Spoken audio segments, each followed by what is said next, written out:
बंदी छोड़ सतगुरु रामपाल जी परमेश्वर जी की जय हो।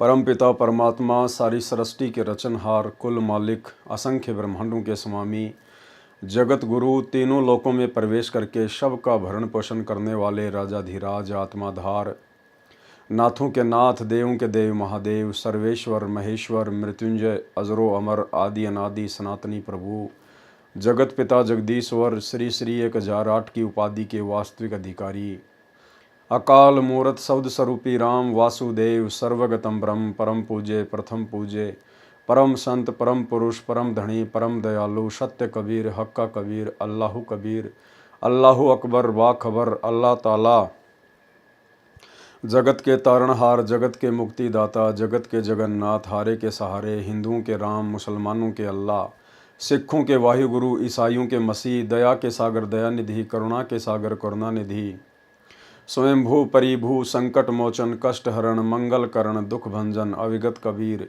निर्विकार निर्विषम परमात्मा, अलय अलेख सतगुरु, आदि अनादि सतगुरु, असली मर्यादा पुरुषोत्तम, असली राम, असली कृष्ण, असली घनश्याम, असली मुरारी, राजाओं के राजा, महाराजाओं के महाराजा, शहंशाहों के शहंशाह, सम्राटों के सम्राट, भगवानों के भगवान, अल्लाहों के अल्लाह, प्रभुओं के प्रभु, मसीहाओं के मसीह, सच्चे वाहिगुरु, बाबाओं के बाबा, पीरों के पीर, सेठों के सेठ, जगत सेठ, सावलसा सेठ, सर्वगुण संपन्न, अनंत कोटि कलाओं के स्वामी, अनंत कोटि ब्रह्मांडों के नायक, योगियों में महायोगी, ध्यानियों में महाध्यानी, सिद्धों में परम सिद्ध, ज्ञानियों में तत्व ज्ञानी, ब्रह्म ज्ञानी, महाज्ञानी, परम ज्ञानी, सर्वश्रेष्ठ ज्ञानी, विज्ञानी, युवा कबीर, समृत कबीर, असमवात, अमित ओझा, सच्चे रहनुमा, करीम अल्लाह, सुबहान अल्लाह, दुनिया के अंतिम पैगंबर।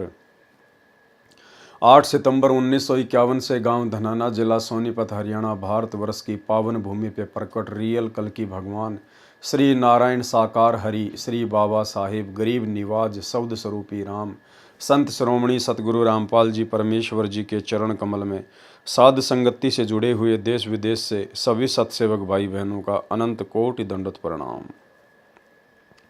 सत्साई भाई और बहनों, दया पूज्य गुरुदेव भगवान की, सारी सृष्टि के सर्जनहार की, जिनके विशेष आशीर्वाद से आप और हम सभी भाई बहन साथ संगति से जुड़कर अपनी आत्मा के कल्याण हेतु भक्ति मार्ग पर तत्व ज्ञान को आधार बनाकर निरंतर आगे बढ़ रहे हैं।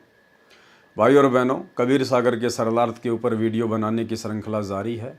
इस श्रृंखला में आज हमारा ये 22वें नंबर का वीडियो है। प्रत्येक वीडियो में परमात्मा हमें कुछ न कुछ नया अध्यात्म से जुड़ा हुआ पाठ जरूर पढ़ाते हैं।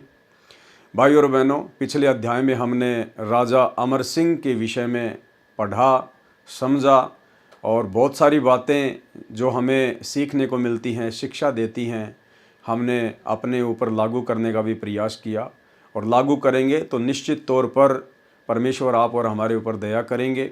हमारी तड़प, हमारी कशक, हमारी लगन हमारे निज घर सतलोक में जाने की बनेगी। भाई और बहनों, सात संगतियाँ परमेश्वर का एक विशेष मार्ग है, परमेश्वर का यथार्थ 13वां कबीर पंथ है। सात संगति से जुड़कर ही, सात संगति के सभी नियमों को फॉलो करके ही आप और हम भाई बहन भक्ति मार्ग में एक सुयोग्य भगत की भूमिका निभाते हुए आगे बढ़ सकते हैं। तो भाई और बहनों, आज का जो पार्ट है, परमेश्वर ने हमें उस पार्ट में राजा बीर सिंह बघेल के विषय में बताया है, समझाया है और राजा बीर सिंह की कथा के माध्यम से क्या क्या कमजोरियां भगत के अंदर नहीं होनी चाहिए और कितना भाव, कितनी श्रद्धा अपने गुरुदेव के प्रति भगत में होनी चाहिए, बहुत सारी बातें हम समझेंगे। वैसे राजा बीर सिंह बघेल की कथा के विषय में हम पूज्य गुरुदेव जी के मुख कमल से भी सत्संगों में अनेकों बार सुन चुके हैं, सात संगति के माध्यम से भी कई बार जिक्र हो चुका है, लेकिन परमेश्वर ने अपने कर कमल से लिखा है, इसलिए पढ़ना जरूरी है, अनिवार्य है। पढ़ने मात्र से आप और हम पुण्य के भागी मिलते हैं और जहाँ जहाँ हम भाई बहनों के मतलब का कोई विशेष टॉपिक होगा उस पर हम विशेष तौर पर ध्यान देंगे। तो भाई और बहनों, अब हम आगे बढ़ते हैं। अध्याय बीर सिंह बोध का सारांश, कबीर सागर का सरलार्थ, पेज नंबर 190। अध्याय राजा बीर देव सिंह बोध का सारांश। इस अध्याय में 3 बार में दीक्षा क्रम पूरा होने का प्रत्यक्ष प्रमाण है। कबीर सागर में अध्याय बीर सिंह बोध, पेज नंबर 97, 521 पर है। ये 8वां अध्याय है। परमेश्वर कबीर जी से धर्मदास जी ने जानना चाहा कि हे परमात्मा, आपने बताया कि काशी नगरी का नरेश वीर सिंह बघेल भी आपकी शरण में है। वह तो बहुत अभिमानी राजा था, वह कैसे आपकी शरण में आया, कृपया करके मुझ दास को बताएं। तो परमेश्वर जी ने जिंदा महात्मा के रूप में आदरणीय धर्मदास जी को क्या समझाया। परमात्मा की प्यारी आत्माओं से निवेदन है कि परमेश्वर जी के ग्रंथ की दुर्दशा कर रखी है। किन्होंने? नकली कबीर पंथियों ने, धर्मदास जी की वंश परंपरा वालों ने। इस ग्रंथ के अध्याय वीर सिंह बोध के प्रारंभ में जितने संतों का वर्णन किया गया है कि वे सब इकट्ठे होकर राजा वीर सिंह के महल के पास कीर्तन कर रहे थे, वे समकालीन नहीं थे। नामदेव जी का जन्म 1270 विक्रमी संवत 1327 में महाराष्ट्र में हुआ।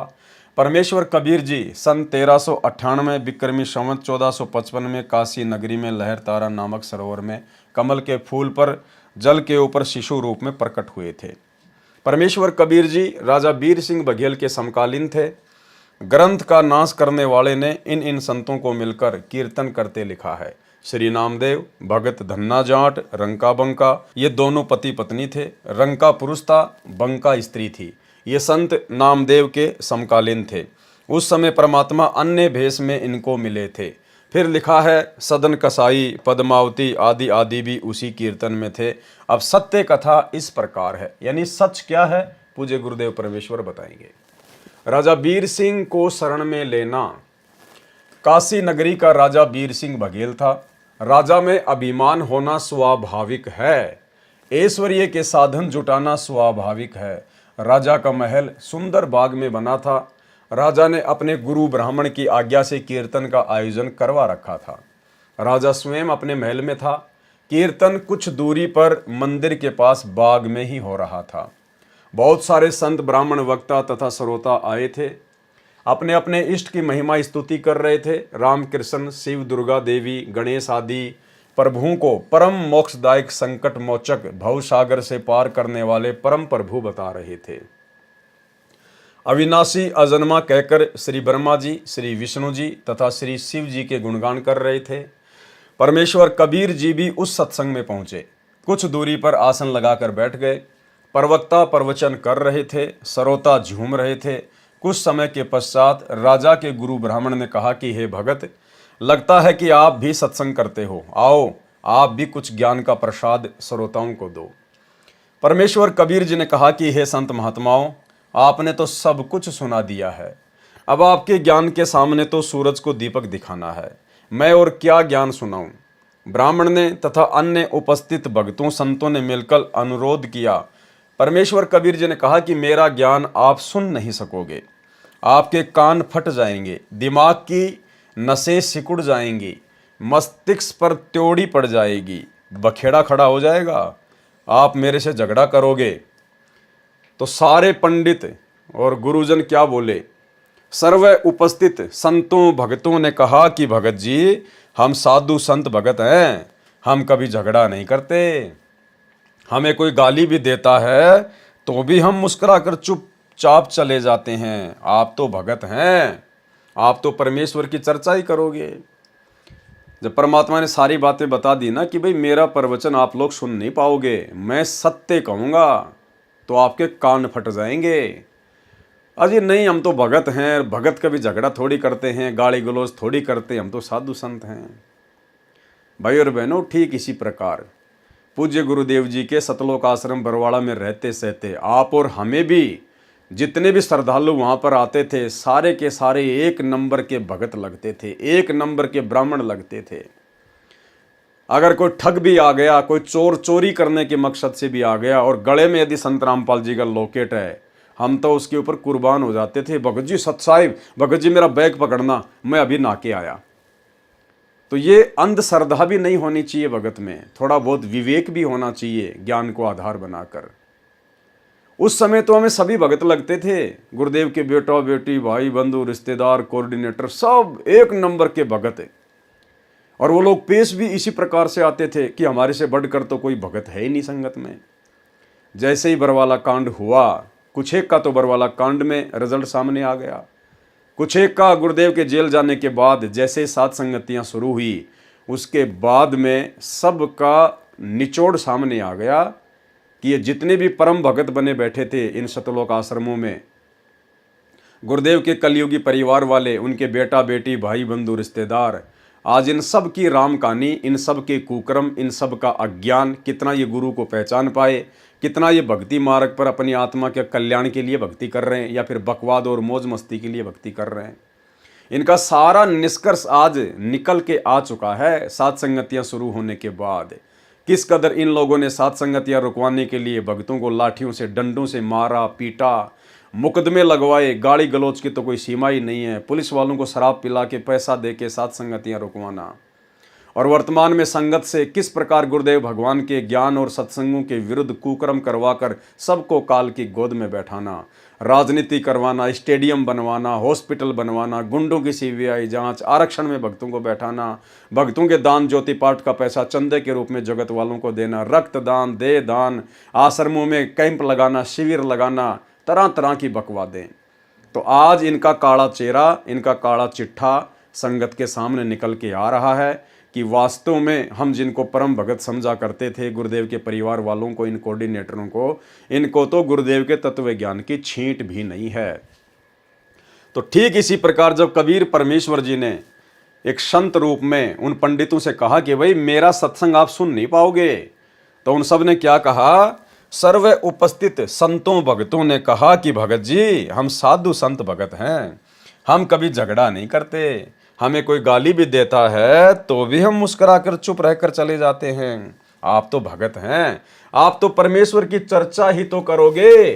करनी तो चर्चा ही थी, लेकिन भाई वो सत्य चर्चा थी, और सत्य चर्चा चाहे भगत हो चाहे जगत हो, जो काल प्रेरित होता है उसको अच्छी नहीं लगती। हम वादा करते हैं कि आपसे कोई झगड़ा विरोध नहीं करेंगे। परमेश्वर कबीर जी ने कहा, परमेश्वर कबीर वचन। अब परमेश्वर ने तो अपना वही तत्व ज्ञान देना था, अपना वही सृष्टि रचना का ज्ञान, यथार्थ ज्ञान जो वेद गीता कुरान पुराण में है। हरि ब्रह्मा शिव शक्ति उपाई, इनकी उत्पन्न कहूँ बुझाई।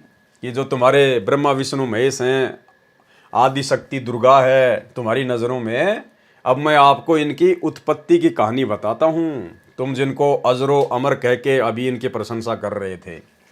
बिना भेद सब फूले ज्ञानी, ताते काल बांधी जीवतानी, कि तुम तो बिना भेद के, बिना शास्त्रों की जानकारी के, बिना तत्व ज्ञान के खाली भौंक रहे हो। अजर अमर है देश सुहेला, सोवे कही पंथ दुहेला। आगे परमात्मा ने इनका सरलार्थ किया हुआ है। ताका मरम भगत नहीं जान्या, कृत्रिम कर्ता से मन माना। हम तो अगम देश से आए, सत्य नाम सौदा हम लाए। साखी कृत्रिम रस रंग भेद दिया, वह तो पुरुष है न्यार। तीन लोक के बाहिरे, पुरुष सो रहत निनार। प्रथम अर्जुन को बल दीन्या, पीछे सब बल हर लीन्या। कि इस काल ने पहले तो अर्जुन को शक्ति दे दी, महाभारत का युद्ध करवाना था। और महाभारत के युद्ध के बाद, श्री कृष्ण जी की मृत्यु के बाद, जब गोपियों के लेकर अर्जुन आ रहा था तो उसका सारा बल छीन लिया। कृष्ण ने जब त्यागी देही, भील बालिया बदला लेही। अर्जुन तब गोपियां लेवाए, आगे खड़े भील बहु पाए। भीलों घेरा अर्जुन का दीन्या, मारा पीटा गोपियन लीन्या। गांडीव लिए अर्जुन रोवे, चला नहीं धनुष कारण टोवे। कि ये धनुष क्यों नहीं चल रहा, जिस धनुष से मैंने महाभारत में लाखों मार दिए। कृष्ण को अर्जुन कोशे, कृष्ण छलिए के मरे भरोसे। महाभारत में जब नाश करवाया, गांडीव धनुष से सब मार गिराया। आज वह गांडीव हाथ ने उठाया, भीलों ने जब जी भरकर कूटा। भीलों ने अर्जुन को ढंग से कुटाई करी उसकी, और वो गांडीव धनुष महाभारत में जिससे लाखों मार दिए थे अर्जुन ने, वो उठाया भी नहीं जा रहा था। काल ने सारा बल वापस खींच लिया अपना। रामचंद्र ने बाली मारा, वृक्ष ओट ले कह करतारा। तुम उसको भगवान कहते हो जो पेड़ की ओट लेकर धोखे से, और जिसने बाली को मारा। सब भूले हो बिना विवेका, बिना तत्व ज्ञान के तुम सब भूल में हो। हम राम कृष्ण मरते देखा, मरे ब्रह्मा विष्णु महेशा। साथ है नारद सारद शेषा, मरे ज्योति निरंजन अभिमानी। साथ मरे तुम्हारी आदि भवानी। पढ़क देखो वेद पुराना, आदि पुरुष का भेद बखाना। कि भाई इन वेदों को ढंग से पढ़ के देखो, तत्व ज्ञान की रोशनी में वो आदि पुरुष कबीर परमात्मा का भेद निकल के आएगा। पुराण कहे तीनों मरही, बार बार जन्मे गर्भ में परी। तुम्हारे खुद के पुराण कह रहे हैं कि ब्रह्मा विष्णु महेश बार बार मरते हैं और जन्म लेते हैं। तुम ये ज्ञान कहां से लाए, ब्रह्मा विष्णु अमर बताए। कबीर अक्सर पुरुष एक पेड़ है, निरंजन वहां की डार।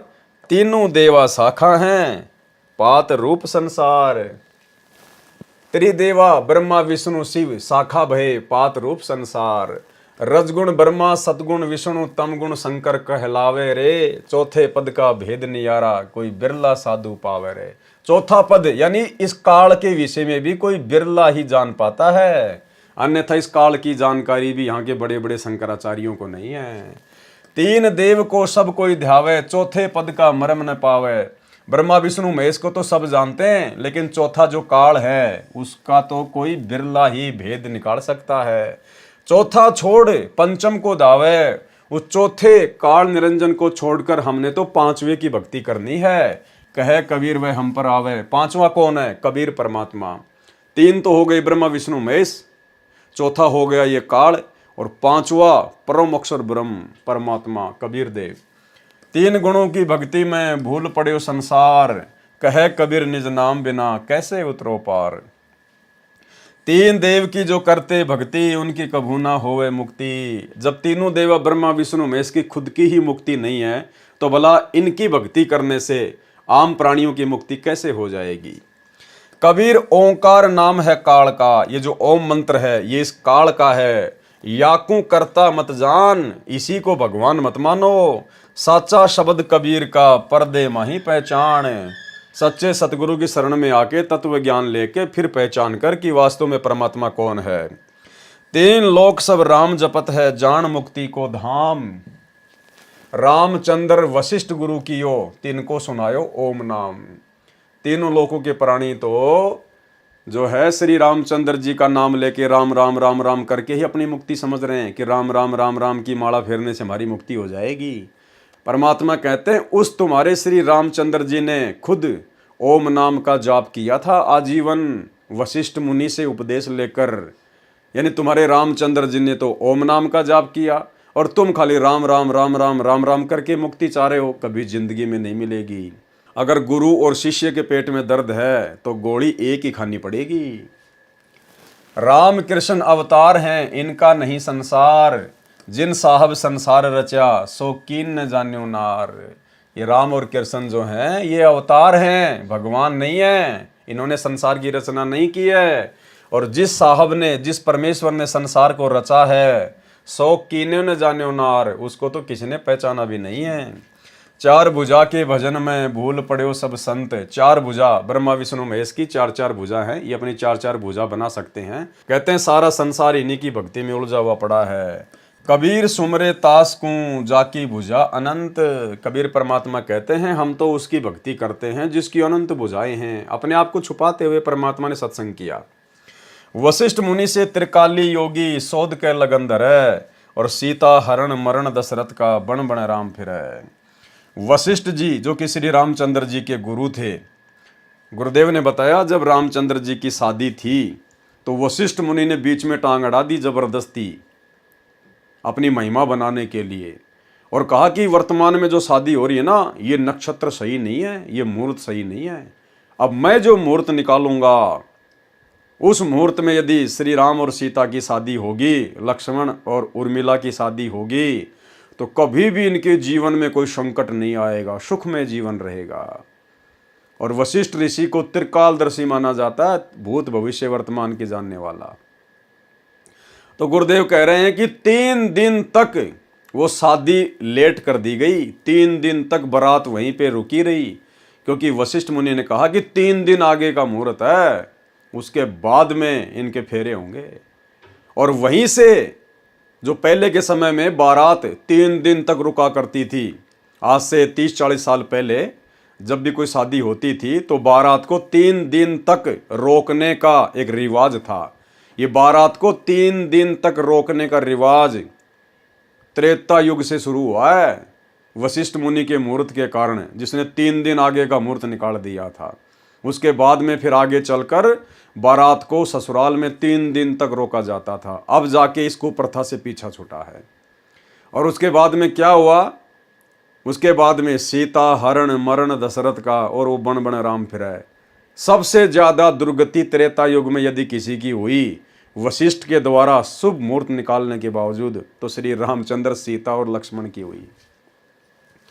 समुद्र पाट लंका गया सीता का भरतार, ताही अगस्त्य ऋषि पी गयो इनमें कौन करतार।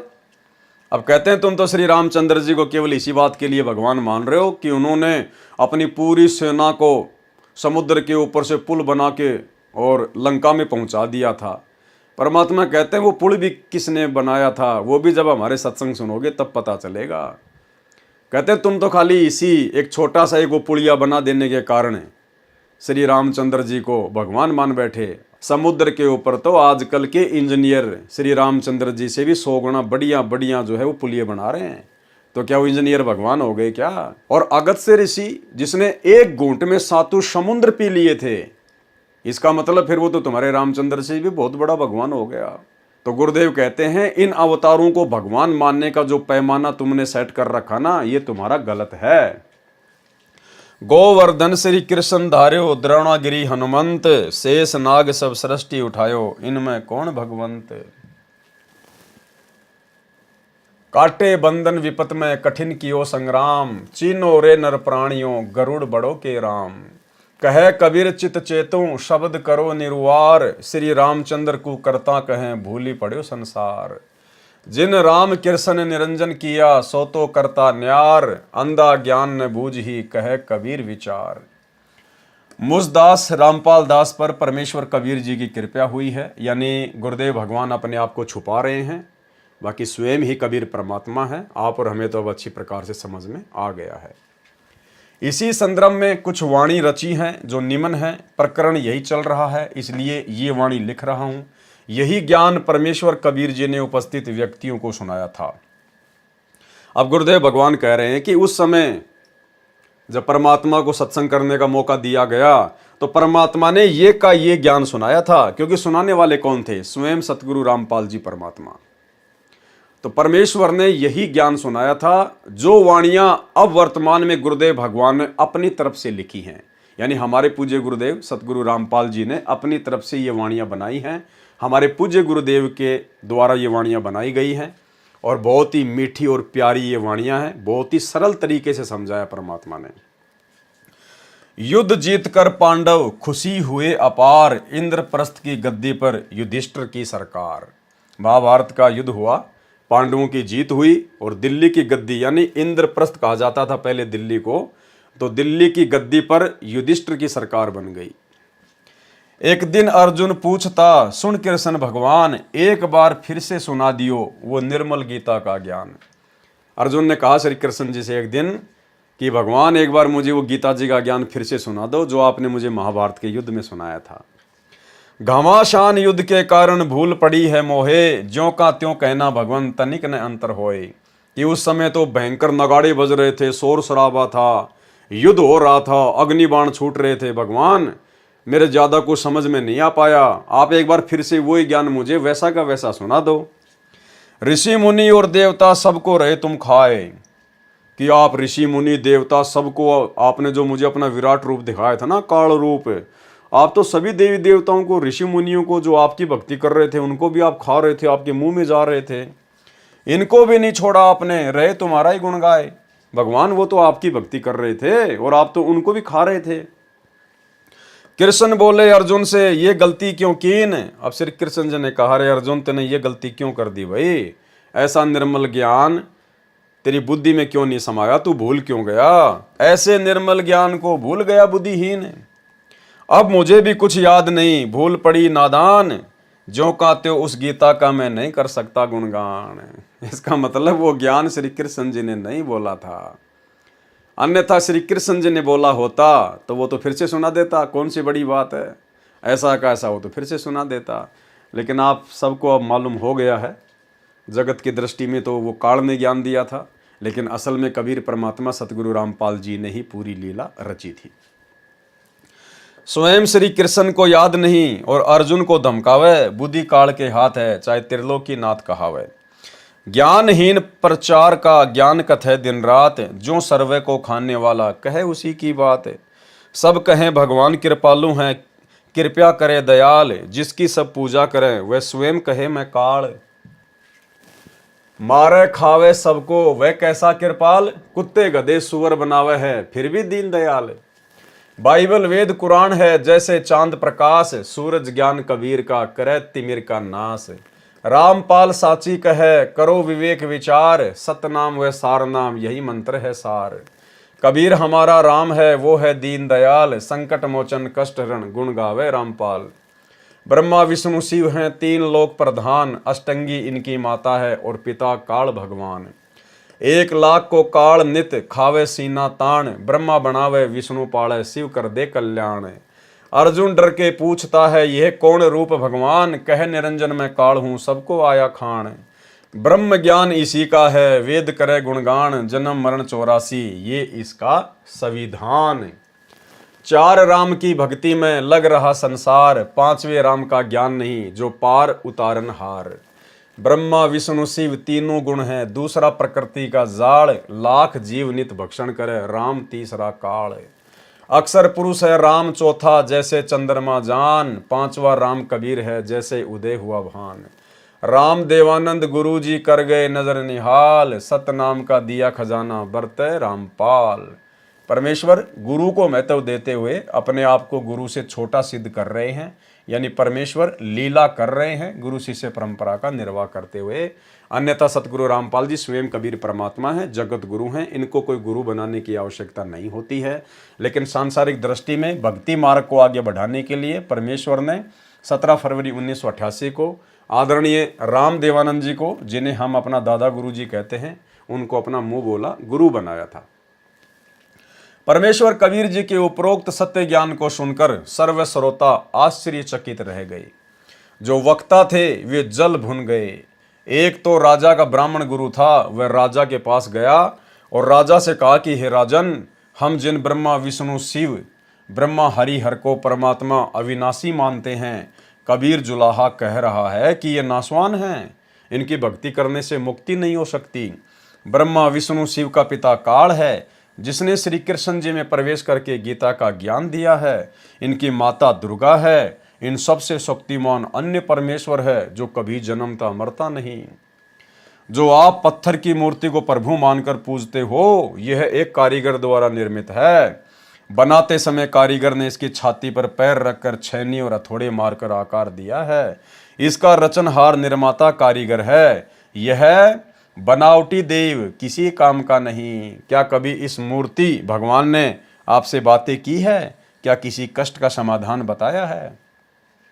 ठीक इसी प्रकार भाई और बहनों, जो गलती उस समय राजा बीर सिंह बघेल उन पत्थर की मूर्तियों को भगवान मानकर पूज रहा था, ठीक वही गलती वर्तमान में इतना तत्व ज्ञान देने के बावजूद भी सतगुरु रामपाल जी परमेश्वर जी का कलयुगी परिवार और उस परिवार के पीछे अंधी होकर चल रही शतलोक आश्रमों में जाने वाली 90% संगत वही राजा बीर सिंह बघेल वाली भूमिका निभा रही है। सतगुरु रामपाल जी परमेश्वर जी के धरती पर प्रकट रहते सहते उनको ना पहचान कर और कबीर भगवान एक डाडी मूछ वाली कबीर जी की समझे जाने वाली उस मुर्दा फोटो को मान रहे हैं। प्रतिवर्ष जून के महीने में सारी संगत इन आश्रमों में जाकर उस डाडी मूछ वाली मुर्दा फोटो को, उस कागज के टुकड़े को जो ना चलता ना बोलता ना फिरता ना सत्संग करता ना नाम दीक्षा देता ना कोई शंका समाधान करता, उस कागज के टुकड़े को कबीर मानकर उसका प्रकट दिवस मना रहे हैं। राजा बीर सिंह वाली अंधता आज वर्तमान में 90% संगत कर रही है।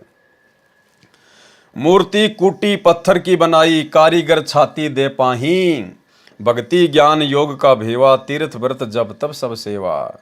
सबको काल जाल बतावे, जो कोई करे नरक में जावे।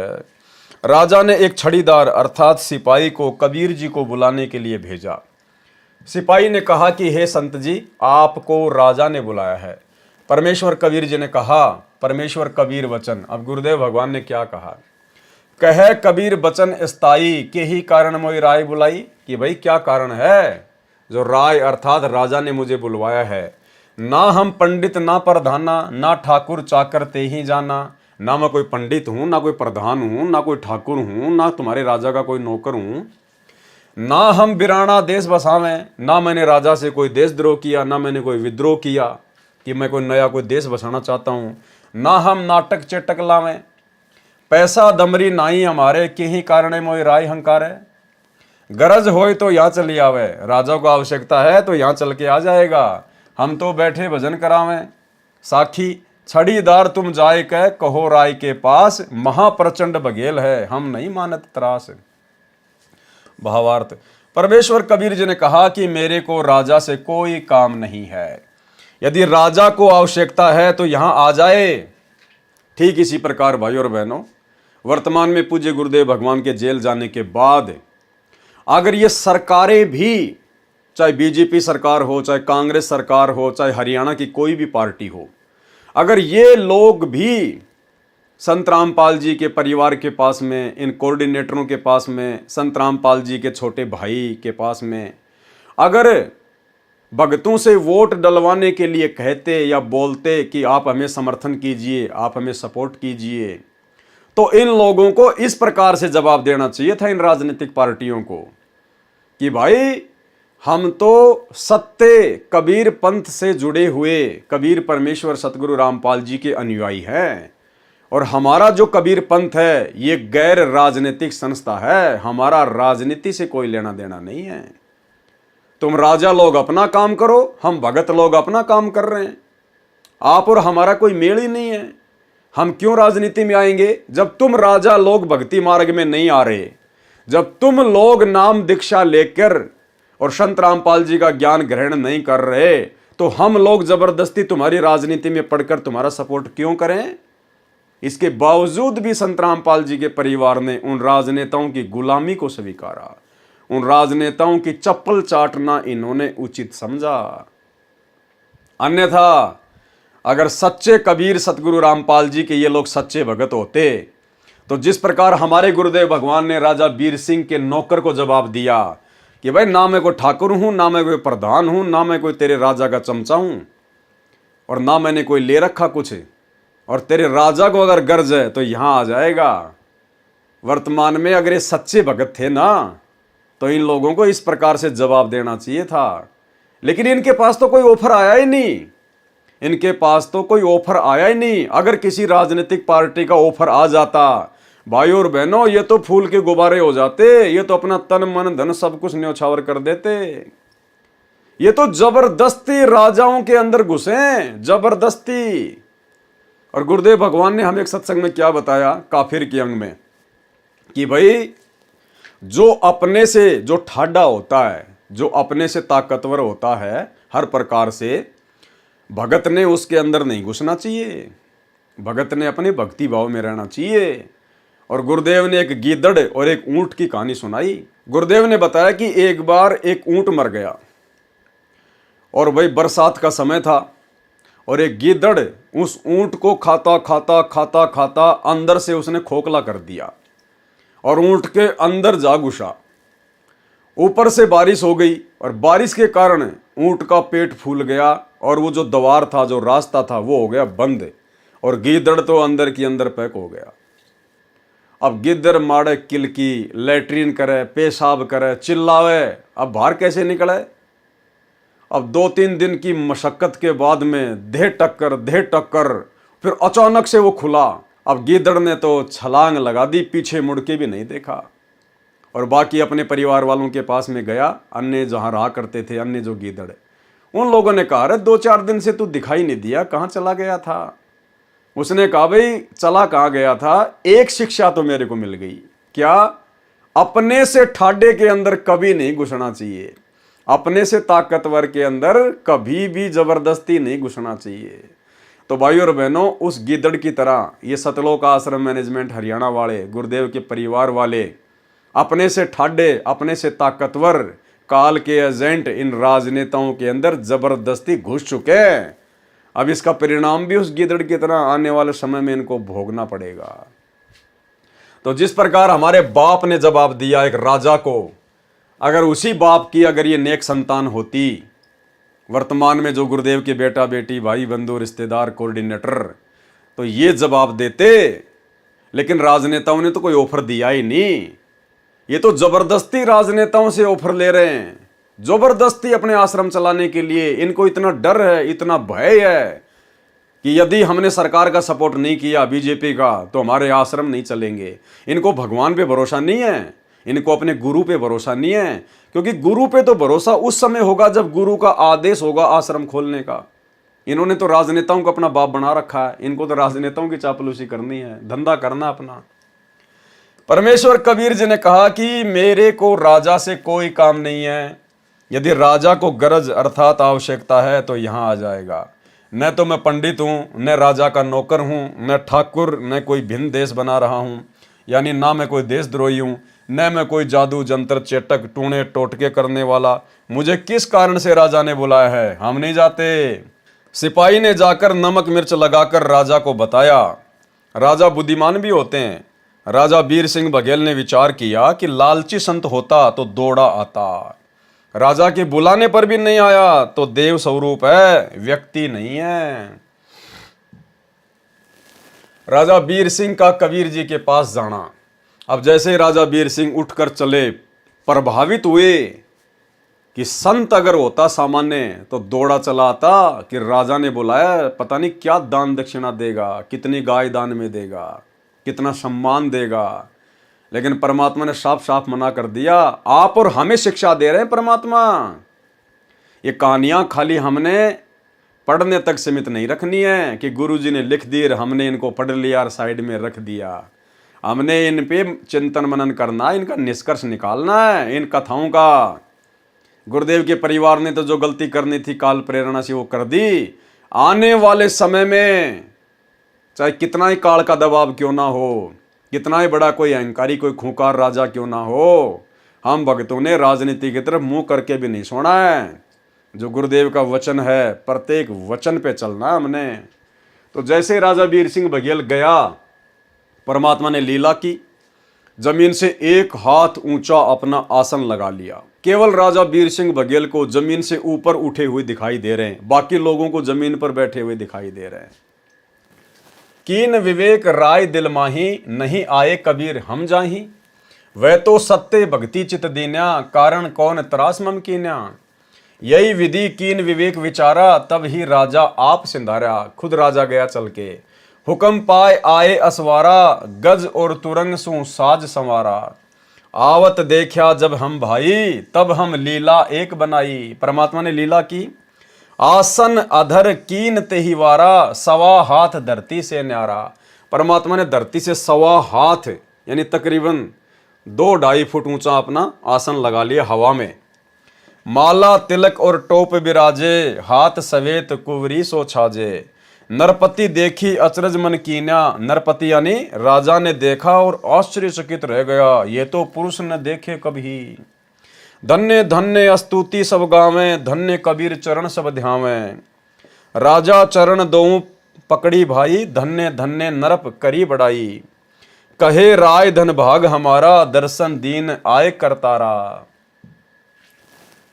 स्तुति करत नरपति भासेऊ, तुम ब्रह्मा निर्गुण आप हो। अनाथ नाथ सुनाथ करी दिए, माथ हाथ अनाथ हो। अपनो दास करी जानी साहब, दरस दिनेऊ आए के। कीजिए कृपया यही दास पे, चली भवन दरस दिखाए के। कि परमात्मा दया करो अपने दास के ऊपर और महल में चलिए। सोरठा। अब ये सोरठे के विषय में दास को कुछ मालूम नहीं था ज़्यादा। पहले हमने खाली सिंपल तरीके से इसको पढ़ा, फिर किसी भाई ने परमात्मा का वीडियो भेजा कि भगत जी जो सोरठा होता है, गुरुदेव कह रहे हैं कि उसको उल्टा पढ़ा जाता है, तो हम इसको उल्टा पढ़ेंगे। मोही तस मंदिर पग दीजिए, कृपया कीन जस। वेगी विलंब न कीजिए, विनय करो प्रभु। कबीर वचन चौपाई। कहे कबीर तहां नहीं काजा, तुम प्रचंड बघेल राजा। काम क्रोध मद लोभ बढ़ाई, रोम रोम अभिमान समाई। कि भाई मैं क्या करूंगा तेरे महल में जाके, तू तो बहुत ज्यादा अभिमानी राजा है, मान बढ़ाई काम क्रोध लोभ में फंसा हुआ तू तो। तुरी 1.25 संग तेरे, 1.25 घोड़े थे उसके पास में, 1,00,000 प्यादा तोरे, हस्ती चलत सहस तव संगा, निस दिन भूले कामिनी रंगा, कंचन कलसा महल अटारी, कैसे शब्द गहे नर नारी। इनमें काफी कुछ मिलावट भी कर रखी है नकली कबीरपंथियों ने, परमात्मा उसको शुद्ध करके फिर हमें समझाएंगे। हम भिक्षुक जाने संसारा, कौन काज तहां हमारा, राजा वीर सिंह बघेल वचन। तुम सतगुरु हो दीन दयाला, करम वश हम अहे विहाला, माया तिमिर नैन पट लागी, दर्शन पाए भय अनुरागी। जिस समय राजा सत्संग स्थल के निकट आया तो देखा कि जमीन से 1.25 हाथ ऊपर बैठे दिखाई दिए। ये लीला देखकर राजा समझ गया कि परमात्मा है, कोई सामान्य संत नहीं है। राजा ने घर चलने की विनती की, पहले तो मना किया, परंतु राजा के विशेष आग्रह करने पर परमेश्वर कबीर जी सहर्ष राजा के साथ चल दिए। राजा ने सम्मान के साथ कबीर परमेश्वर को और अपने गुरु ब्राह्मण को भी आदर के साथ कबीर जी के समान आदर सत्कार दिया। कबीर जी से किन बातों पर मतभेद है, राजा वीर सिंह बघेल ने अपने ब्राह्मण गुरु से पूछा कि आपका और कबीर जी का किस बात को लेकर मतभेद है, वह प्रश्न अब करो और मैं आप दोनों की ज्ञान गोष्ठी सुनूंगा, उसके बाद में मैं निर्णय लूंगा। ब्राह्मण ने कहा कि कबीर जी तो ब्रह्मा विष्णु तथा शिव जी को जन्म मरण में कहते हैं, ये बिल्कुल गलत है, किसी शास्त्र में प्रमाण नहीं है। परमेश्वर कबीर जी ने कहा कि आपकी देवी पुराण में 3रे स्कंद में पढ़िए ऋषि जी। उस समय ब्राह्मण ने देवी पुराण निकाली, 3रा स्कंद निकाला और पढ़ने लगा। परमात्मा की लीला वही जानता है। ब्राह्मण के सामने वही प्रकरण आया जिसमें लिखा था श्री देवी पुराण सचित्र मोटा टाइप, केवल हिंदी, गीता प्रेस गोरखपुर से प्रकाशित, पेज नंबर 123 पर लिखा है, भगवान विष्णु ने अपनी माता देवी दुर्गा जी से कहा कि हे माता, तुम शुद्ध स्वरूपा हो, ये सारा संसार तुम्ही से उद्भासित है। मैं विष्णु ब्रह्मा तथा शिव तो नाशवान हैं, हमारा तो आविर्भाव अर्थात जन्म तथा तिरोभाव अर्थात मृत्यु होती है। भगवान शिव बोले, हे माता, यदि ब्रह्मा तथा विष्णु का जन्म आपसे हुआ है तो मैं तमोगुणी लीला करने वाला शंकर क्या तुम्हारी संतान नहीं हुआ, अर्थात मेरे को जन्म देने वाली तुम ही हो। लेख समाप्त। उस समय ये शास्त्र केवल संस्कृत में थे, तो ब्राह्मण ने जैसे ही देवी पुराण खोली, उस समय यही जो मैटर था वो उसकी आंखों के सामने आ गया, जो परमात्मा हमें वर्तमान में गीता प्रेस गोरखपुर से छपी हुई सचित्र हिंदी मोटा टाइप वाली में दिखाते हैं। श्री देवी पुराण में यह प्रकरण देखकर ब्राह्मण के चेहरे का रंग उतर गया, परंतु मन में सोचा कि मना कर देता हूं कि ऐसा कहीं नहीं लिखा है। परमात्मा अंतर्यामी थे, जान गए। परमेश्वर कबीर जी ने कहा कि ब्राह्मण जी, आप राजा की कचहरी में बैठे हो, आज ये निर्णय होकर रहेगा, किसी दूसरे पंडित को बुलाकर ये स्पष्ट किया जाएगा। अब पंडित ने देखा अगर दूसरा पंडित आ गया तो वो तो सारी बातें सही सही बताएगा राजा के सामने। तो पंडित ने सोचा क्यों ना मैं ही सच सच बता दूं। तो पंडित की मजबूरी हो गई राजा के सामने सच बताने की, अन्यथा वो ब्राह्मण गुरु तो राजा वीर सिंह को भ्रमित करने वाला था। उसने देखा कि ये कबीर तो अनपढ़ है और राजा को मैं जैसा कहूंगा राजा वैसा मान जाएगा, लेकिन परमात्मा ने तो राजा रानी को अपनी शरण में लेना था। अंतर्यामी समझ गए कि पंडित बात को छुपाएगा, तो परमेश्वर ने कहा कि पंडित जी, आज निर्णय होके रहेगा, आप राजा की कोर्ट में बैठे हो और दूसरे पंडित को बुलाएंगे। तो वो पंडित जो है वो डर गया ब्राह्मण कि अगर मैंने झूठ बोल दिया और दूसरे पंडित ने सही बता दिया तो आज मेरी खैर नहीं है। परमेश्वर ने कहा कि पंडित जी, राजा की कचहरी अर्थात न्यायालय में बैठे हो, आज ये निर्णय होकर रहेगा, किसी अन्य पंडित को बुलाकर ये स्पष्ट किया जाएगा। राजा वीर सिंह ने कहा कि ब्राह्मण, अब सत्य के अतिरिक्त कुछ भी नहीं सुनूंगा, यदि झूठ बोला तो अंजाम अच्छा नहीं होगा। ब्राह्मण ने कहा, राजन, यही लिखा है जो कबीर जी कह रहे हैं वो ही लिखा हुआ है। ब्रह्मा विष्णु तथा शिव जी नासवान हैं, इनके माता पिता हैं। ये चर्चा रानी मानक देई भी सुन रही थी। राजा वीर सिंह बघेल की जो रानी थी मानक देई, वो भी बैठी बैठी सुन रही थी। राजा रानी ने परमेश्वर कबीर जी से उपदेश लिया, ब्राह्मण ने भी परमात्मा से दीक्षा ली, सब कर्म कांड त्याग दिया। परमात्मा ने राजा रानी तथा पुरोहित को प्रथम मंत्र दिया। पाठकों से निवेदन है कि कबीर सागर ग्रंथ में उआबाई भर रखी है। ये दशा कबीर पंथी ज्ञानहीनों ने की है, धर्मदास जी की वंश परंपरा वालों ने की है, जिन्होंने ब्राह्मण के स्थान पर नामदेव जी से वार्ता लिखी है। प्रत्यक्ष प्रमाण आप वीर सिंह बौद्ध के पेज 105 पर वाणी में देखिए। राजा शिकार करने चला तो 1.25 लाख पैदल सेना चली, हाथी घोड़े बहुत बाहर निकाले, भाट लोग गीत गाते चले, बैंड बाजे बजाते चले। विचार करें, शिकार करने राजा के साथ 200 या 300 सैनिक जाते थे। यथार्थ कथा इस प्रकार है। अब गुरुदेव भगवान बताएंगे कि वो सत्य कथा क्या है। राजा रानी को प्रथम मंत्र देकर परमेश्वर कबीर जी चले गए। ये कहकर गए कि जिस समय आपकी प्रथम मंत्र की भक्ति पर्याप्त हो जाएगी तब मैं आपको सतनाम का मंत्र दूंगा। वह 2 अक्षर का होता है। परमेश्वर कबीर जी सतनाम देने के लिए आए। उस समय राजा वीर सिंह शिकार पर जाने के लिए तैयार था। गुरु जी के आने पर उनसे भी कहा कि आप भी हमारे साथ चलो। राजा वीर सिंह कह रहा है कि परमात्मा आप भी हमारे साथ में शिकार पर चलो। परमेश्वर कबीर जी ने कहा कि मेरे को साथ लेकर चलोगे तो आपको कोई शिकार नहीं मिलेगा। राजा नहीं माना, यानी अपने गुरु की बात को राजा वीर सिंह ने नहीं माना और आग्रह करके हाथी पर बैठा कर अपने साथ ले चले। जंगल में एक स्थान पर पड़ाव डाला। शिकार के लिए अपने टेंट से 40 मील दूर जंगल में चले गए। गर्मी का मौसम था। दिन के 12 बजे राजा तथा सैनिकों और घोड़ों को प्यास लगी। प्यास से प्राण निकलने को हो गए। राजा ने इधर उधर सैनिक दौड़ाकर जल की खोज की, परंतु व्यर्थ। राजा तथा सेना भूख प्यास से तिलमिला उठी। कहने लगे कि कुछ ही समय का जीवन शेष है। तब परमेश्वर कबीर जी ने कहा कि राजन, उस सामने वाले पहाड़ के ऊपर सुंदर बाग है, मीठे जल का सरोवर है। राजा तथा वजीरों ने कहा कि हम पहले आए थे तब उस पहाड़ पर टेंट लगाया था, वहां कुछ नहीं है। परमात्मा ने सेकंडों में वहां पर बाग रच दिए, मीठा और स्वच्छ जल का वहां पे तालाब भर दिया, फलदार वहां पे पेड़ लगा दिए। एक बूढ़े वजीर ने कहा कि साधु बोले सहज स्वभाव, संत का बोला व्यर्थ नहीं जाए, एक बार चलकर देख लेते हैं। राजा ने 2 घुड़सवार भेजे। उन्होंने देखकर सबको बुलाया कि आ जाओ, सुंदर बाग है, सरोवर है। सबने जाकर देखा तो फलों से लदपद वृक्ष तथा लताएं थी। मीठे निर्मल जल का सरोवर था। सबने पानी पिया, फल खाए तथा घर के लिए भी गठरी बांधकर घोड़ों पर रख ली। राजा तथा सेना का पुनर्जीवन था। सबने कबीर परमेश्वर जी के चरणों में शीश रखा तथा दीक्षा के लिए विनती की। परमात्मा ने कहा कि नगरी में चलो, वहां पर दीक्षा दूंगा। राजा काफिले सहित चला तो परमेश्वर कबीर जी से कहा कि हे सतगुरु, यहाँ सूखे पहाड़ों पर कभी जल नहीं देखा, न ऐसा बाग देखा। क्या बात है, मन को विश्वास नहीं हो रहा, सौपन जैसा लग रहा है। कुछ दूरी पर जाकर देखा, मुड़कर देखा तो वहां न बाग था, न जल था, न सरोवर। उबड़ खाबड़ पत्थर सूखे पड़े थे। राजा के आश्रय का ठिकाना नहीं था। परमेश्वर कबीर जी से पूछा, हे प्रभु, वह बाग तथा जल कहां से आया था, कहां चला गया?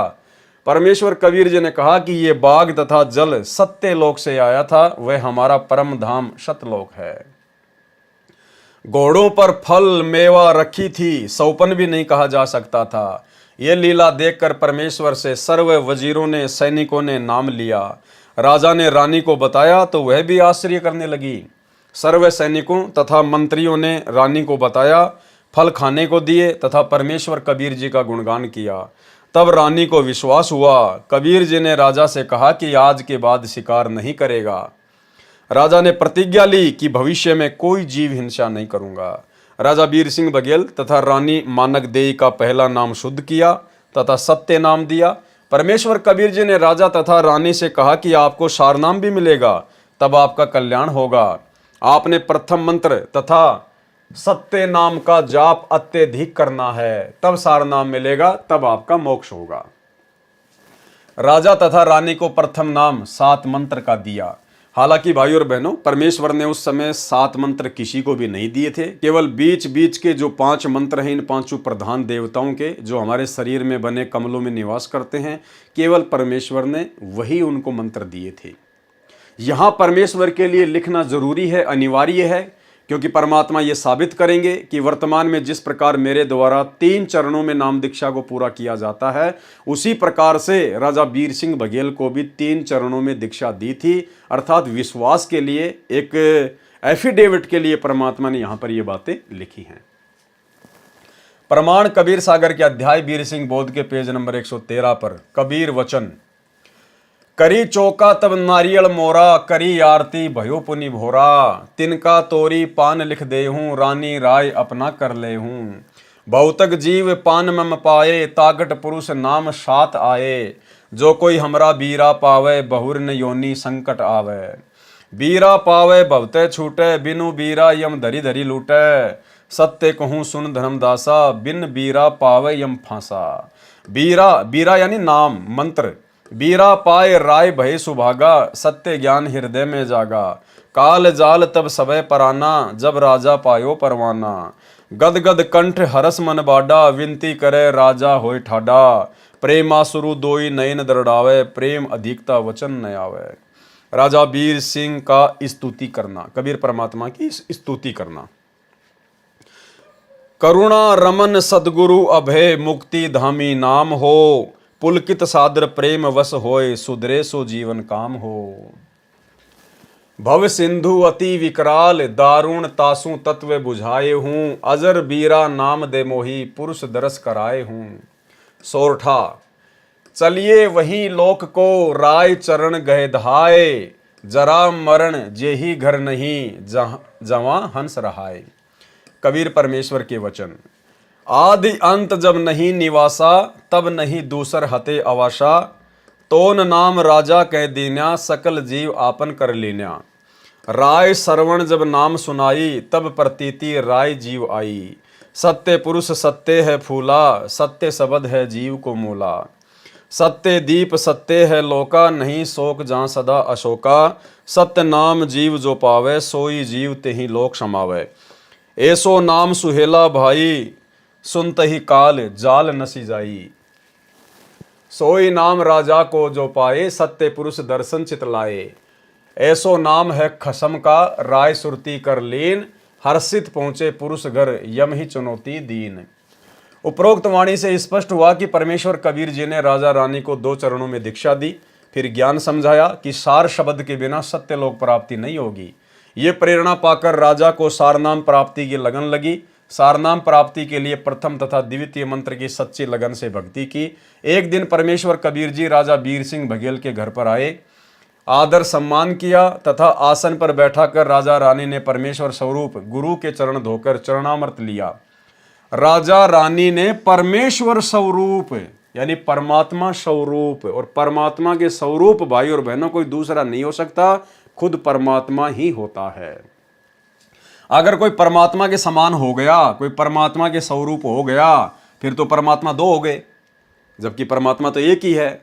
तो परमात्मा स्वरूप यानी वो परमात्मा कबीर स्वयं धरती पर गुरु बनकर प्रकट होता है। इसलिए यहाँ पर कहा जाता है कि परमात्मा के समान, परमात्मा के तुल्य, परमात्मा के समक्ष। ऐसे राजा रानी ने परमेश्वर स्वरूप गुरु जी के चरण धोकर चरणामृत लिया तथा सार शब्द देने के लिए प्रार्थना की।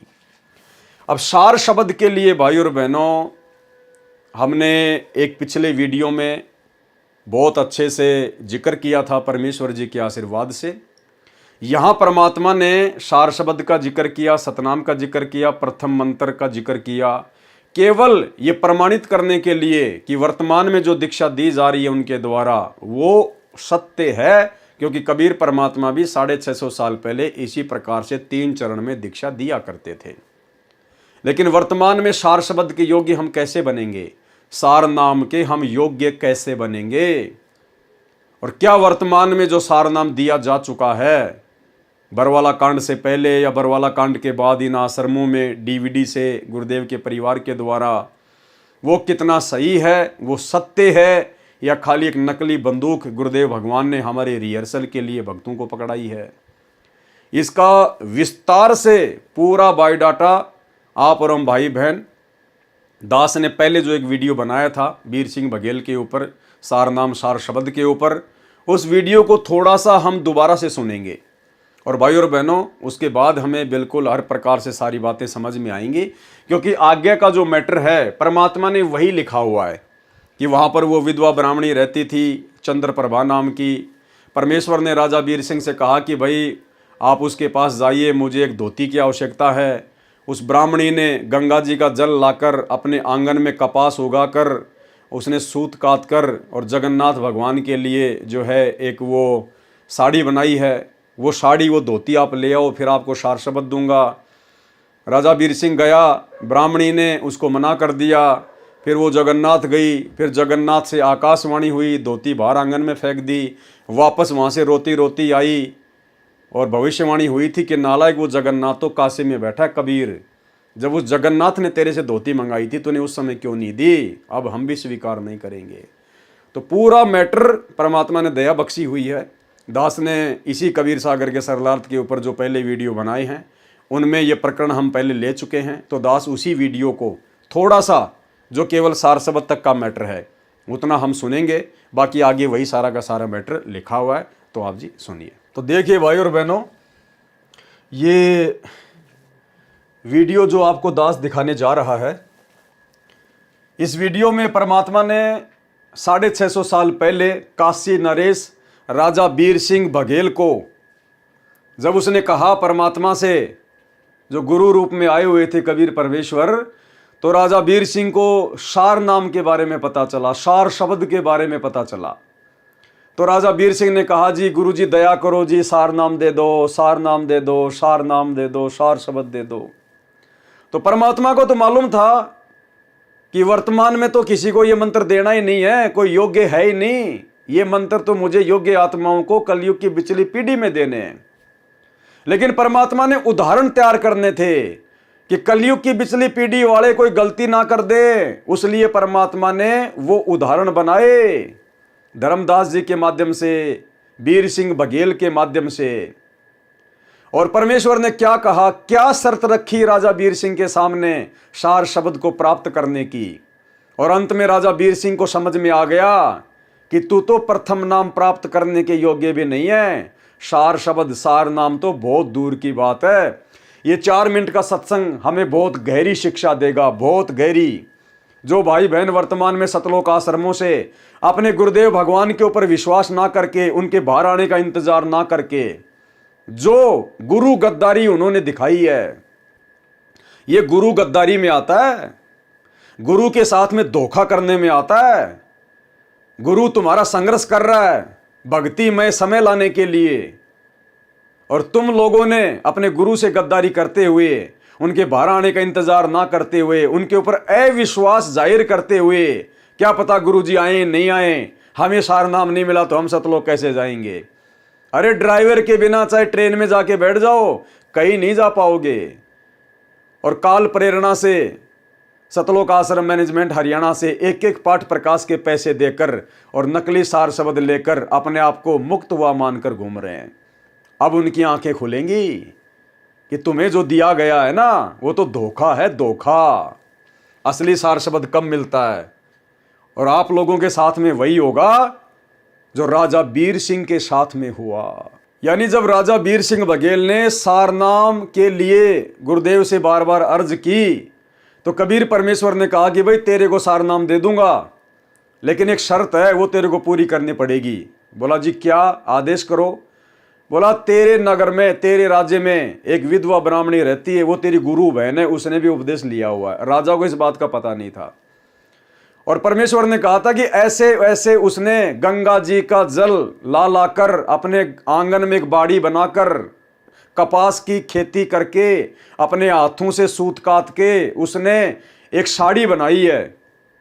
वो साड़ी यदि आप ले आओ उससे, तो मैं आपको आते सार नाम दे दूंगा। तो वीर सिंह बड़ा खुश हुआ कि ये तो बहुत ही छोटा सा काम है, बड़ा आसान काम है। और 2-4 सैनिकों को भेज दिया कि बहन को जाके बता दो कि राजा आ रहा है। वीर सिंह वहां चला जाता है। बोला बहन मुझे गुरुदेव आज सार नाम देंगे, और उन्होंने एक शर्त रखी है कि आपके पास में एक साड़ी है, मुझे वो चाहिए। तो उसने कहा कि भाई मेरे पास तो बहुत सारी साड़ी है, ले जाओ। उसने कहा कि बहन जी बहुत सारी नहीं, वो साड़ी चाहिए जो आपने इस प्रकार से गंगा जी से जल लाकर अपने आंगन में जो है वो कपास उगाकर अपने हाथों से जगन्नाथ भगवान के लिए जो साड़ी बनाई है ना, वो मुझे चाहिए। तो उसने कहा कि भैया ये साड़ी तो मैं नहीं दे सकती, और चाहे कितनी साड़ी ले जा, लेकिन ये साड़ी मैं नहीं दूंगी। और उसने कह दिया था कि ये साड़ी तो मैंने मेरे जगन्नाथ भगवान के ऊपर चढ़ाने के लिए बनाई है, ये मैं नहीं दे सकती, चाहे तू मुझे अपने राज्य से निकाल दे। अब मायूस होकर राजा वीर सिंह बघेल चला गया।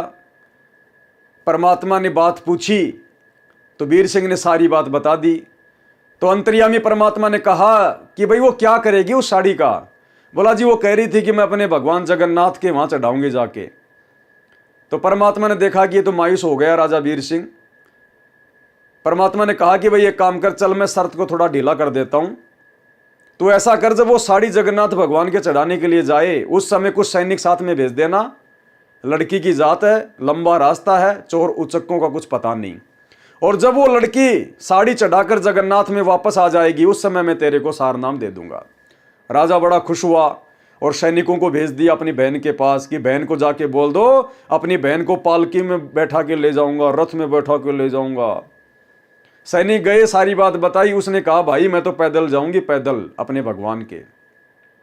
उस ब्राह्मणी ने भी कबीर जी को अपना गुरु बना रखा और जगन्नाथ में उस मूर्ति के ऊपर, उस पत्थर के ऊपर साड़ी चढ़ाने जा रही है। गुरु बना रखा कबीर जी को और भगवान मान रही उस मुर्दा मूर्ति को, जगन्नाथ को। इधर राजा वीर सिंह ने भी गुरु बना रखा कबीर जी को, लेकिन भगवान नहीं मान पा रहा था। अब आगे की कथा सुनिए, परमात्मा कैसे उन दोनों का भ्रम निवारण करेंगे और कैसे इस कथा के माध्यम से गुरुदेव भगवान हम पिछली पीढ़ी वालों की आंखें खोलेंगे कि काहे का सार नाम, काहे का सार शब्द। अभी तो तुम्हारे जो कर्म है वो सार शब्द प्राप्त करने के आसपास भी नहीं है। तो गुरुदेव कह रहे हैं इस 4 मिनट के सत्संग के विषय में कि पुण्यात्माओं, केवल ये कथा नहीं है, इसका कितना जबरदस्त निष्कर्ष निकलेगा आपने वो देखना है। तो ध्यान से सुनना भाई और बहनों, ध्यान से देखना है आपने पुण्यात्माओं, ये देखना है आपने इसका निष्कर्ष क्या निकलेगा इस स्टोरी का। ये केवल कथाएं नहीं है, ये हमारे लिए बहुत काम की वस्तु है।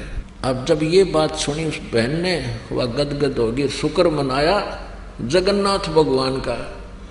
हे जगन्नाथ भगवान, आपने मेरी इज्जत रख दी, राजा का मन बदल दिया।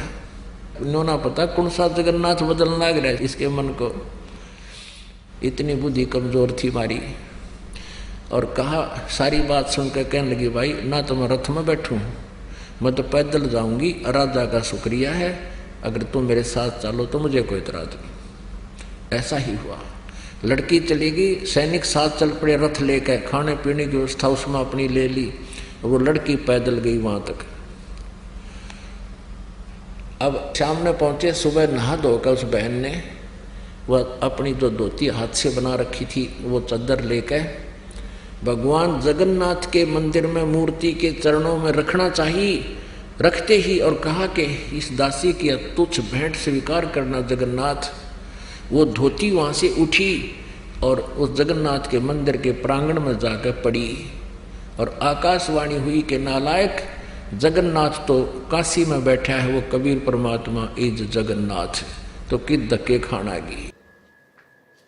वो जगन्नाथ की मूर्ति ने कोई आकाशवाणी नहीं की, वो पत्थर की मूर्ति वाला क्या आकाशवाणी करेगी।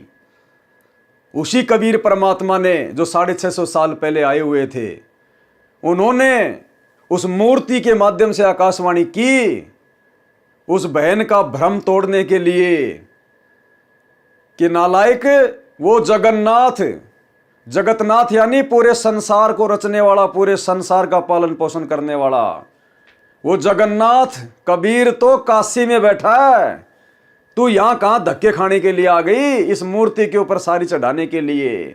अरे जब उस जगन्नाथ ने काशी में तेरे से साड़ी मंगवाई थी, तूने उसको क्यों नहीं दी? अगर तूने उसको नहीं दी तो हम भी तेरी साड़ी स्वीकार नहीं करेंगे। और साड़ी को फेंक के मारा, आंगन में आके गिरी जगन्नाथ के प्रांगण में। इस आकाशवाणी को वो सैनिक भी सुन रहे थे और वो विधवा ब्राह्मणी जब उसने सुना कि वास्तव में असली जगन्नाथ तो मेरा गुरु ही है, गुरु के अलावा दूसरा कोई जगन्नाथ और कहीं नहीं है, गुरु बड़े हैं गोविंद से मन में देख विचार, हरि सुमरे सो रह गए गुरु भजे हुए पार। वहीं से रोना शुरू हुई थी और काशी में आके रुकी थी। और आगे क्या हुआ ध्यान से सुनिए।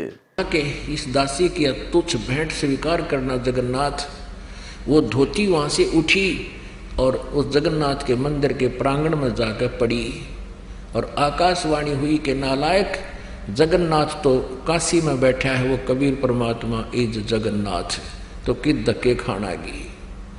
कलेजा फट गया उस लड़की का, रोआ बुरी तरह। ओए होए, वो भगवान स्वयं है कबीर जी। वो वहीं से रोने लगी थी, आंखों में इतने आंसू बह गए कि सारे कपड़े भीज गए उस बेटी के, कि मैं कितनी नीच हूँ, भगवान कहाँ मैं खोजन की तागी। परमात्मा कहते हैं गुरु मानुष कर जानते ते नर कहिए अंध, महादुखी संसार में अग गई यम के फंद।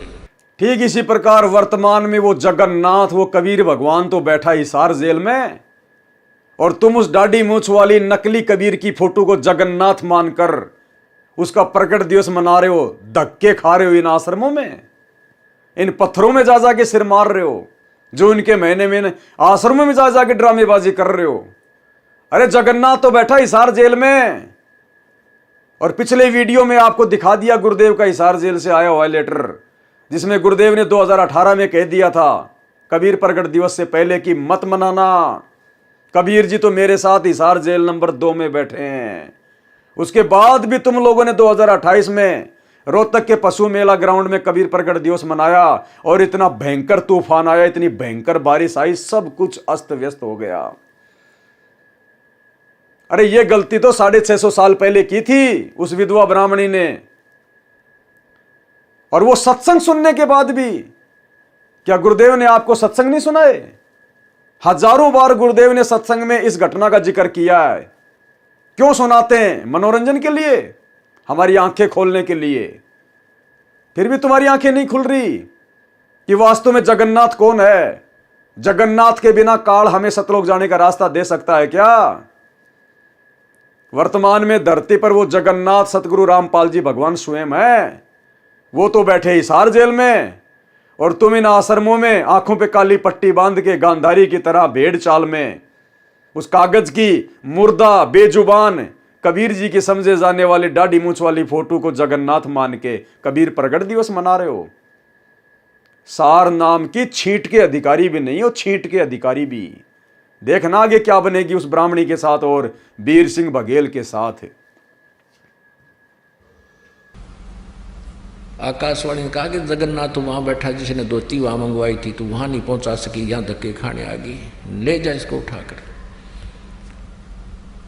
अब ये आकाशवाणी सुनी उन सैनिकों ने भी, वापस आगे रोती हुई। अब वो लड़की रो रही थी। 10-12 दिन के बाद फिर वो वापस पहुंचे। उस दिन भी परमात्मा, क्योंकि लीला थी उनकी, पता था उनको, तो कबीर जी ने वीर देव सिंह बघेल के घर पर विराजमान थे। पता था कि आने वाली है वो सारा सांग वापस आओगा, वह खाया ही धक्के नालायक है। अब पहले पता किया कि कबीर साहब के घर पे गए, पता लगा कि राजा के यहाँ पहुँचे हैं। फिर राजा के घर पहुँचे, वो लड़की भी और वो सैनिक भी। लड़की रो रही, उसको उससे बोला नहीं जा रहा, चरणों में गिर गई भगवान कबीर साहब के, और ऐसे रो रही है कि उस पर आवाज़ निकल रही, गला कति रुंध गया उसका, ना कुछ बता पा रही है। अब राजा ने सोचा भाई के बिजली गिर गई इस लड़की पे, और गुरुजी ने तो कहा था इसको कोई दुख ना होना चाहिए, और क्या आपत्ति आ गई, और ये रो रही है। अब मुझे नाम मिला नहीं, क्योंकि भगवान ने कहा था इसको कष्ट नहीं होना चाहिए। सैनिकों को बुला कहा, अरे निकम्मो क्या हो गया इसको, तुमने मेरा नाश कर दिया। तो वो कहने लगे जी कुछ नहीं हुआ, सारी कहानी से परिचित कराया और कहा जी वहाँ इसने जो धोती चढ़ाई तो वो धोती वहाँ से उठकर बाहर गिर गई, और कहा आकाशवाणी की कि जगन्नाथ तो वहाँ बैठा है कबीर, वो जगन्नाथ है, सारी सृष्टि का मालिक है, तू कहाँ धक्के खाना गई, वहाँ उसने जगन्नाथ ने खुद मांगी, वहाँ तो तू दे नहीं सकी, और उसी को अर्पण कर। वह धोती भी साथ सिर पर ले रही वह लड़की, और तब तेरा कल्याण होगा। अब दोनों का एक तीर से दो शिकार किए परमात्मा ने। एक तीर से दो शिकार किए परमात्मा ने। दो शिकार कौन से? वो विधवा ब्राह्मणी जो अपने गुरु को खाली एक जुलाहा मान रही थी, मानुष मान रही थी, और राजा वीर सिंह बघेल भी हल्के में ले रहा था कबीर जी को, इतने प्रमाण देखने के बाद भी, इतनी लीलाएं देखने के बाद भी। और वर्तमान में हम पिछली पीढ़ी वालों के भी भगवान ने उस उदाहरण को पेश करके आज आंखें खोलनी थी कि सार नाम और सार शब्द के योग्य भगत कब बनता है, जब गुरु और परमात्मा कति एक हो जाते हैं। अब देखिएगा वीर सिंह बघेल की आंखें कैसे खुली। माने वीरदेव सिंह का विश्वास था कि कबीर इज गॉड, और ना उस नालायक का विश्वास था कि कबीर इज गॉड। गुरु बना रखा लेकिन भगवान वो पत्थर मान रखा था। वो ना उस ब्राह्मणी के विश्वास था कि कबीर इज गॉड, और ना उस वीर सिंह के विश्वास था कि कबीर इज गॉड जो हमारे गुरु रूप में है। गुरु बना रखा कबीर को और भगवान मान रहे उस जगन्नाथ को। तो यही हालत आज 90% सतलोक आश्रमों से जुड़ी हुई संगत की है। ना गुरुदेव के कलयुगी परिवार को विश्वास कि संत रामपाल जी इज कबीर, और ना उस परिवार के पीछे आंखों पे काली पट्टी बांध के गांधारी की तरह भेड़ चाल में चल रही लाखों की संगत को यकीन है कि हमारे गुरु संत रामपाल जी ही कबीर। और आज भी धक्के खा रहे हैं, भगवान मान रहे उस डाडी मूछ वाली कबीर जी की फोटो को, जो उनके महीने में उसी को भोग लगाते हैं, हर समागम में उसी को भोग लगाते हैं। अरे जगन्नाथ तो बैठा है हिसार जेल में, सतगुरु रामपाल जी भगवान, और जगन्नाथ मान के पूजा की जा रही है, भोग लगाया जा रहा है डाडी मूछ वाली कबीर जी की फोटो को, मुर्दा फोटो को। वो ब्राह्मणी भी तो उस मुर्दा पत्थर के ऊपर ही साड़ी चढ़ाने गई थी अपने जिंदा गुरु को छोड़कर, और तुम भी वही कर रहे हो, अपने जिंदा गुरु का प्रकट दिवस ना मनाकर, और जो उनके महीने में वो मुर्दा कबीर का, उस मूर्ति का, उस फोटो का, बेजान बेजुबान मुर्दा, उस कागज के टुकड़े का, कबीर जी की समझे जाने वाली उस काल्पनिक फोटो का तुम कबीर प्रकट दिवस मना रहे हो। उसको तुम भगवान मान रहे हो, कबीर मान रहे हो, जगन्नाथ मान रहे हो। आप लोगों की स्थिति तो 650 साल पहले वाली उस विधवा ब्राह्मणी और राजा वीर सिंह बघेल से भी कई गुना निम्न स्तर की है, निम्न स्तर की। उस समय तो इतना ज्ञान नहीं था, इतने प्रमाण परमात्मा नहीं दिखा पाए, एक अनपढ़ व्यक्ति की भूमिका कर रहे थे। आज कौन सी कसर छोड़ रखी है भगवान ने, फिर भी उनसे बड़ी गलती, और फिर भी सार नाम लेके अपने आप को धन्य समझ के घूम रहे हो। सार नाम के नाम पे परमात्मा ने झुंझुना पकड़ा रखा, झुंझुना, जैसे बच्चे को, रोते हुए बच्चे को शांत किया जाता है वो खिलौना देके। क्या कह रहे हैं परमात्मा, ध्यान से देखिएगा। सिर पहले रिवा लड़की,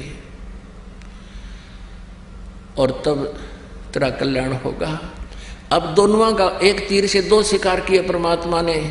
ना उस वीरदेव सिंह का विश्वास था कि कबीर इज गॉड, और ना उस नालायक का विश्वास था कि कबीर इज गॉड। गुरु बना रखा लेकिन भगवान वो पत्थर मान रखा था, वो जगन्नाथ का। गुरु बना रखा लेकिन भगवान वो पत्थर मान रखा था, वो जगन्नाथ का। गुरु बना रखा लेकिन भगवान वो पत्थर मान रखा था, वो जगन्नाथ का।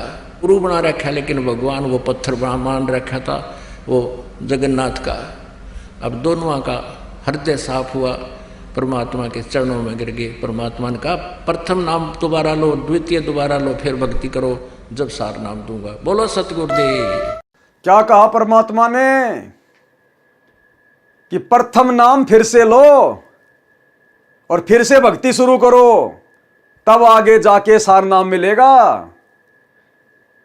उनको दोबारा से प्रथम नाम दिया, वो तो सार शब्द के चक्कर में थे। दोबारा से उनको प्रथम नाम दिया गया कि नालायको, जब तक अपने गुरु को ही भगवान मान के भक्ति नहीं करोगे तब तक तो तुम्हारी भक्ति शुरू भी नहीं होती। कहां सार नाम, सार शब्द लेने की सोच रहे हो? दोबारा से प्रथम नाम लो। उनको दोबारा से प्रथम नाम दिया। यह उदाहरण क्यों पेश किया? आज आप और हमारे लिए। और आज जो संगत अपने आप को सार शब्द लेके धन्य मान रही है कि हमने तो धनाना आश्रम से सार शब्द ले लिया, हमने तो संत रामपाल जी से बरवाड़ा आश्रम में, हमने तो करोथा में ही सार नाम ले लिया, कुछ नहीं मिला, झुंझुना पकड़ा रखा है परमात्मा ने, नकली बंदूक, केवल रिहर्सल चल रही है। गुरु मानुष कर जानते ते नर कहिए अंध, ओए दुखी संसार में आ गए यम के फंद। सभी संगत वालों के साथ में जो इन आश्रमों से जुड़े हुए हैं, जिन्होंने सार नाम ले लिया, सार शब्द ले लिया, इन सबको दोबारा से गुरुदेव भगवान के हिसार जेल से बाहर आने के बाद प्रथम नाम से भक्ति शुरू करनी पड़ेगी। दोबारा प्रथम नाम से। ये सत्संग प्रत्यक्ष उदाहरण है, प्रत्यक्ष उदाहरण है। क्या कह रहे हैं परमात्मा? जगन्नाथ का गुरु बना रखा, लेकिन भगवान वो पत्थर मान रखा था। वो जगन्नाथ का गुरु बना रखा, लेकिन भगवान वो पत्थर मान रखा था। वो जगन्नाथ का। अब दोनों का हृदय साफ हुआ, परमात्मा के चरणों में गिर गए। परमात्मा ने कहा प्रथम नाम दोबारा लो, द्वितीय दोबारा लो, फिर भक्ति करो जब सार नाम दूंगा। बोलो सतगुरुदेव। तो भाई और बहनों, वीडियो आपने देख लिया, जो पूरा का पूरा प्रकरण गुरुदेव भगवान ने यहाँ पर लिखा हुआ है। तो वीडियो आपने पूरा देख लिया होगा, किस प्रकार से परमात्मा ने एक तीर से 2-3 शिकार किए।